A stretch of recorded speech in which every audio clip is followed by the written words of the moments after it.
বৃষ্টি ধাৰাবাহিকখনৰ আজি নিশা আহিবলগীয়া এপিছডৰ প্ৰম' বৰ্তমান মুকলি হৈছে আৰু আজিৰ প্ৰম'ত আমি দেখিবলৈ পাইছোঁ ধাৰাবাহিকখন হ'বলৈ গৈ আছে বহুত বেছি ইণ্টাৰেষ্টিং। বলকচোন চাওঁ আজিৰ প্ৰম'ত কি দেখিবলৈ পাইছোঁ।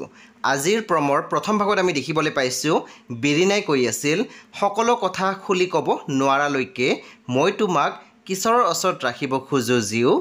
তাৰপিছত আমি প্ৰম'ত দেখিবলৈ পাইছোঁ নিতাই ঝৰ্ণাক কৈ আছিল তুমি মোৰ লগত এতিয়া যি ব্যৱহাৰ কৰিছা তাৰ পৰা মই খুব ভালকৈ বুজি পাইছোঁ তুমি মোৰ লগত আগলৈ কি ব্যৱহাৰ কৰিবা।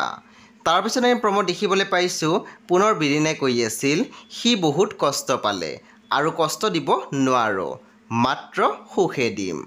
চ' বন্ধু বান্ধৱীসকল আজি নিশা ৮ বজাত ৰং টিভিত আহিবলগীয়া বৃষ্টি ধাৰাবাহিকখন খুবেই বেছি ইণ্টাৰেষ্টিং হ'বলৈ গৈ আছে।